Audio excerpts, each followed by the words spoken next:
Hey there YouTubers, right, so in this video we're going to replace this not so stellar Celeron. This is the G6900. We're going to replace it with the Pentium G7400. How much of an upgrade is that? It's actually pretty significant. They're both 2-core, but this is 2-core, 4 threads, and performance will be better. Of course, it's nowhere near what you get out of the i3. Now these guys, you can pull them out number 2 with the tool there, or you can use your fingers.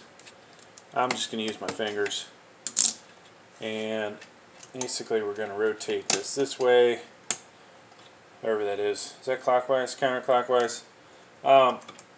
Yeah.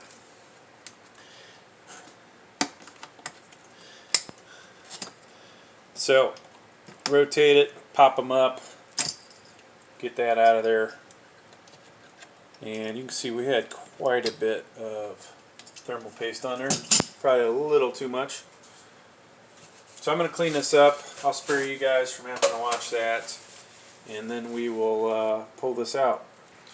So yeah, if we had enough money on this channel, we could afford one more motherboard. I think I have 6 12th gen motherboards. Fortunately, we had to get rid of one of them, not because we didn't like it, just because it wasn't mine to begin with. But we're down to whatever we got now: 2 Z690s, an H610, a B660, and an H670, and I might buy one more 12th gen motherboard. Alright, so here is our Pentium G7400. Because I'm thinking of buying the i9-12900. It's a little bit pricey. Well, it's more than a little bit pricey. It's pretty pricey. Performance, you know, is not that much better than the i7-12700. But still, I think it's somewhere in the top 10 CPUs out there, right? Obviously the i9-12900K is the king for gaming CPUs. Alright, so our CPU's in there. Now, things I didn't mention while I did this, we're looking for this triangle. There is a triangle on this guy. And if we had the plastic cover on here, there would be a triangle on it as well. So make sure that guy's in there good. We'll drop this down, and voila. So at this point, folks, this CPU cooler that comes with this one is different. It actually has a back mounting plate, and so we might actually have to read the instructions for once, because I would hate to tell you guys the wrong thing, right? So look at that, I magically opened that up. This would appear to be the right one. Backing plate. And it looks like you can use your hand or potentially a number 2 as well. So let's take that off first. This does have thermal paste on it. Whoop. Wait a second.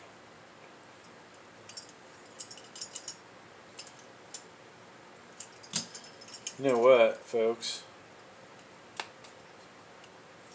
I'm mistaken. This is the regular cheap crappy one.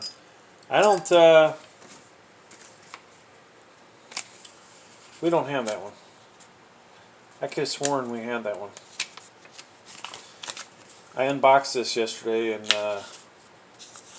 I was surprised by something, and obviously mistaken.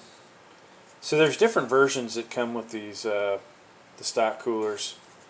You guys can even read that, Jesus. This is the guy that we have right here. There is a version that does light up, which is probably the i9-12900.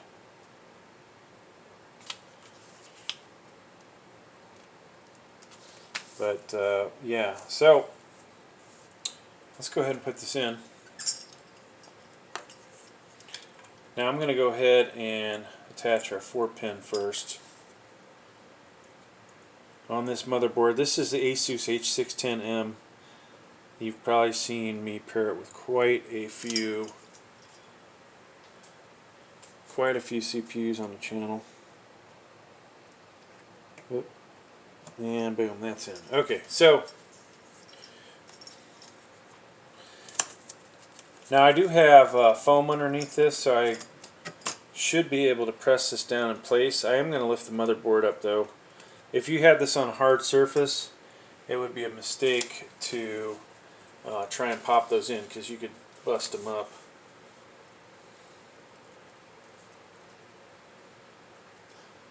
So interesting, I've never read this. It does give you torque settings, folks, if you use your number 2. And interesting enough, it does show you which direction to rotate these things. It would be opposite of what we did earlier. But they don't, you know, you can obviously go crisscross, right? You do this one, that one. Some people try and do 2 at a time. You know, whatever works for you, to be honest with you. I'm going to use my hands, right? I'm not going to use the Phillips. So this guy, you want to make sure these are rotated, right? Just like it says before you pop them down. So I'm going to hold, I've got my thumb on the CPU cooler, and then we're going to pop that in, right? Then I'm going to go over this guy, and then I'll do this one. And of course, there's always one that gives you a hard time, right? So when that happens, we've got to rotate it opposite the way we did, and bring it back in and try it again, and boom, finally got it in. Okay, so not that it's a good idea to jiggle this thing from the CPU cooler, but you kind of want to get an idea if they're all in. The other way, obviously, flip this thing over. It's good to go. And I got to put my RAM back in. So where this will lead after this, folks, is we will do some benchmark videos, see what this thing's made of. Cinebench, R20, R23, and depending on, I may have put that in backwards, oops.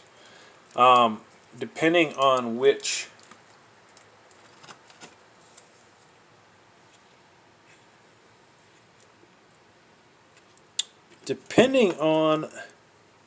oh, you know what? So this guy here, folks, is right up against my RAM. If you have really thick RAM, it could be a problem as far as installation goes.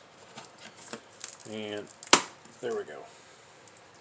So I got my RAM in, and really that's all I'm going to do in this video. But we will pair this with a graphics card. I may do some gaming, try and do some gaming with this without a graphics card, just the CPU, maybe Fortnite, 720p low, whatever we can get away with. So we'll do a bunch of things, and obviously I'll pair this with some lower end graphics cards like I discussed in the unboxing video. I think, you know, what do we got these days? We got rid of the RX 6500 XT. I really did not like that one, but I'll pair this with an RTX 3050, probably the 1660 Super Ti that we have.